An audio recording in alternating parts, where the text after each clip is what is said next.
Assalamualaikum warahmatullahi wabarakatuh. Kami dari kelompok 6 yang terdiri dari Miladia Saida, Muhammad Fikri Haikal, An-Nida Nizalul Iftitah akan mempresentasikan tentang bagaimana memahami paragraf yang benar. Yang pertama akan disampaikan oleh Miladia Saida, yang kedua akan disampaikan oleh Muhammad Fikri Haikal, dan yang ketiga akan disampaikan oleh An-Nida Nizalul Iftitah. Kepadanya, Pengertian paragraf. Paragraf adalah seperangkat atau sekelompok kalimat yang tersusun dari suatu kalimat pokok dan beberapa kalimat penjelas. Yang dimaksud kalimat pokok adalah suatu kalimat yang berisikan masalah atau kesimpulan dari paragraf itu sendiri. Dan kalimat penjelas merupakan suatu kalimat yang berisikan penjelasan masalah yang terdapat di kalimat pokok itu sendiri.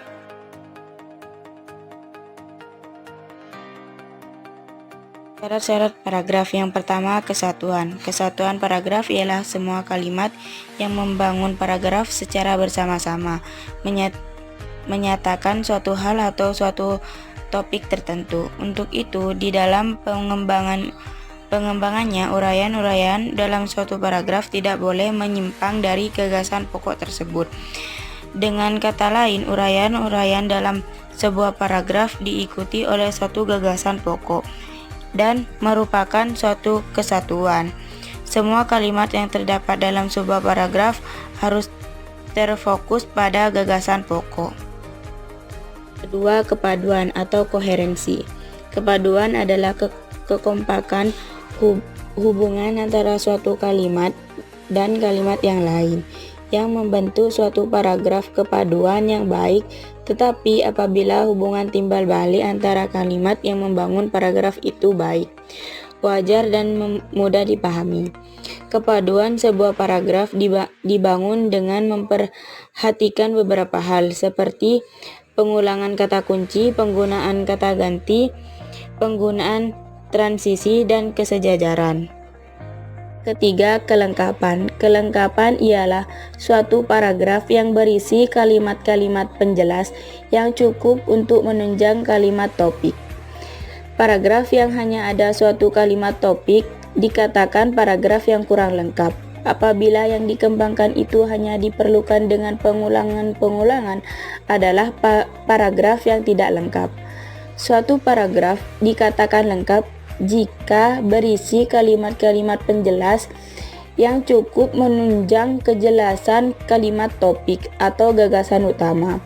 Kelengkapan suatu paragraf diwujudkan dengan terpenuhinya semua unsur-unsur paragraf, seperti gagasan utama, kalimat penjelas.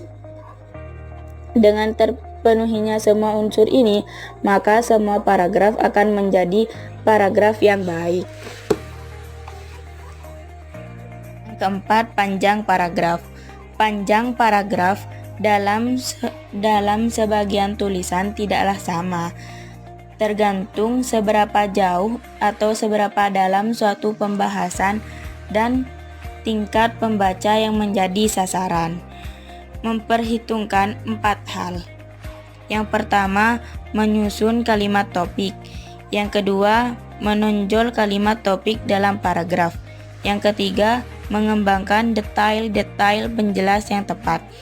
Yang keempat, menggunakan kata-kata transisi, frase, dan alat-alat lain di dalam paragraf. Kelima, pola susunan paragraf.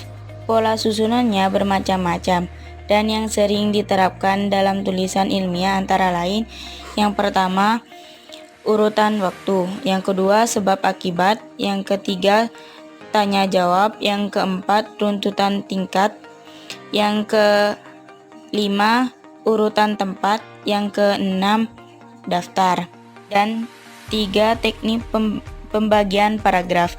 Yang pertama, secara alami. Pengembangan paragraf secara alami berdasarkan urutan ruang dan waktu.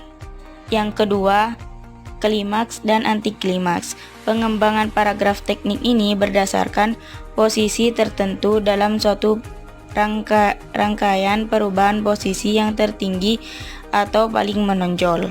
Yang ketiga, umum khusus dan khusus umum.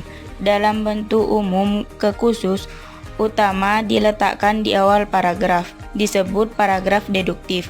Dan bentuk khusus ke umum, gagasan utama diletakkan di akhir paragraf, disebut paragraf induktif. Selanjutnya yakni karakteristik paragraf. Karakteristik paragraf memiliki 4 komponen. Komponen yang pertama, yakni kalimat pertama bertakuk, block style, bentuk lurus ke dalam. Maksudnya, yakni 5 ketukan spasi untuk jenis karangan biasa, misalnya surat. Dan 8 ketukan untuk jenis karangan ilmiah formal, misalnya makalah, skripsi, disertasi, dan lain-lain. Komponen yang kedua, paragraf menggunakan pikiran utama, menggunakan gagasan utama yang dinyatakan dalam kalimat topik. Komponen yang ketiga, memiliki suatu kalimat topik utama saja di dalam sebuah paragraf, karena paragraf itu bukan tempatnya berkumpulnya kalimat-kalimat topik. Komponen yang keempat, paragraf menggunakan pikiran penjelas, menggunakan gagasan penjelas yang dinyatakan dalam kalimat penjelas yang berisikan detail-detail kalimat topik. Maksudnya bagaimana teman-teman? Yakni paragraf itu hanya berisi satu kalimat topik saja dan yang lainnya itu berupa kalimat penjelas. Setiap kalimat penjelas itu berisi contoh peletakan paragraf, block style atau bentuk lurus ke dalam. Seperti ini teman-teman, contoh peletakan paragraf, yakni 5 ketukan spasi untuk jenis karangan biasa seperti surat, dan 8 ketukan untuk jenis karangan ilmiah formal seperti makalah, skripsi. Fungsi paragraf. Fungsi paragraf terdapat 5 komponen. Komponen yang pertama yakni untuk mengekspresikan gagasan dalam bentuk tulisan. Maksudnya dengan memberikan suatu bentuk pikiran dan perasaan dengan serangkaian kalimat yang tersusun secara logis dalam satu kesatuan kata. Komponen yang kedua yakni menandai peralihan gagasan baru bagi karangan yang terdiri dari beberapa paragraf. Maksudnya, yakni dengan bergantinya paragraf adalah tanda bergantinya suatu pemikiran topiknya. Komponen yang ketiga, yakni menandai peralihan gagasan baru bagi karangan yang terdiri dari beberapa paragraf. Maksudnya, yakni memudahkan dalam pemahaman bagi pembaca. Komponen yang keempat yakni memudahkan dalam pengembangan topik karangannya. Maksudnya yakni apabila ke dalam satuan unit pikiran yang lebih kecil. Komponen yang kelima yakni memudahkan dalam pengendalian variabel, terutama karangan yang terdiri dari beberapa variabel. Jenis-jenis paragraf berdasarkan sifat isinya. Ada 5 jenis. Yang pertama, paragraf narasi. Kedua, paragraf deskripsi. Ketiga, paragraf eksposisi. Keempat, paragraf argumentasi. Kelima, paragraf persuasi.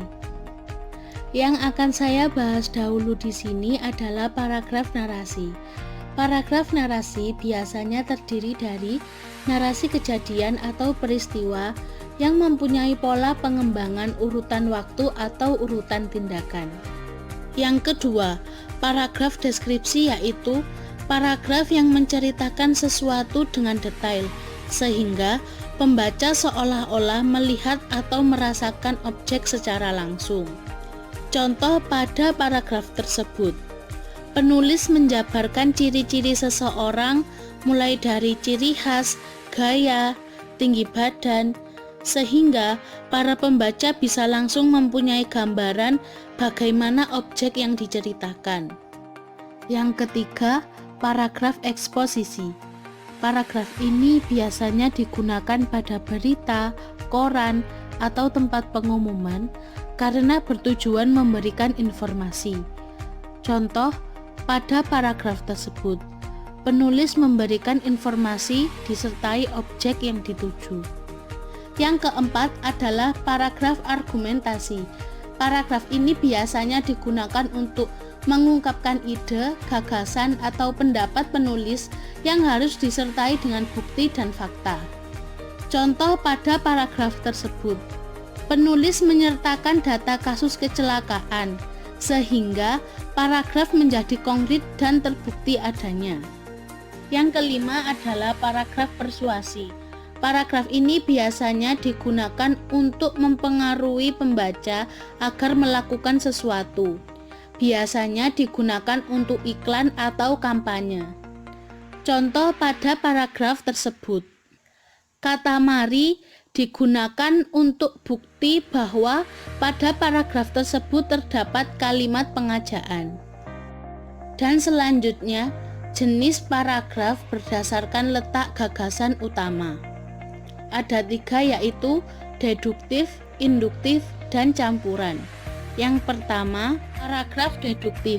Pada paragraf ini, gagasan utamanya terletak pada bagian awal paragraf, dimulai dengan pernyataan umum dan dilanjutkan dengan kalimat penjelas yang bersifat khusus.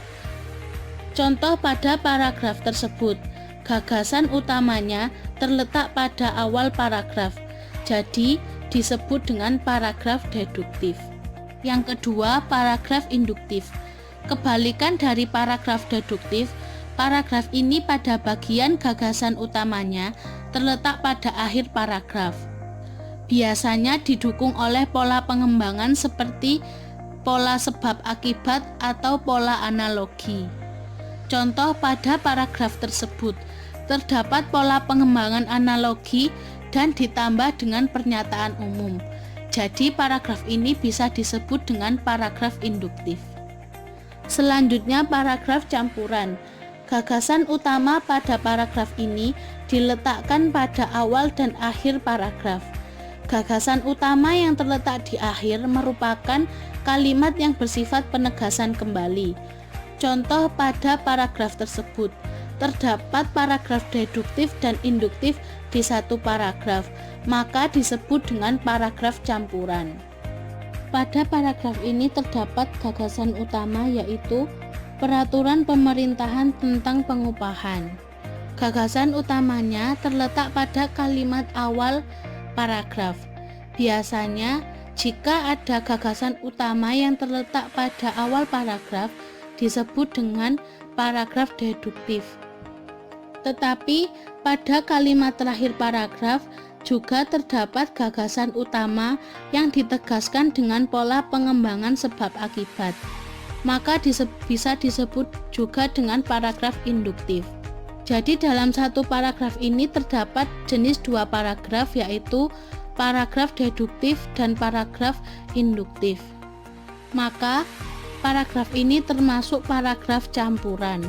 Selanjutnya, kata tersebut. Kata tersebut mengacu pada pengganti kata peraturan pemerintah. Dengan ini bisa dijadikan bukti bahwa paragraf tersebut terdapat kohesi. Dan selanjutnya, kalimat upah pekerja sampai kata kenaikan merupakan kalimat penjelas dalam paragraf tersebut.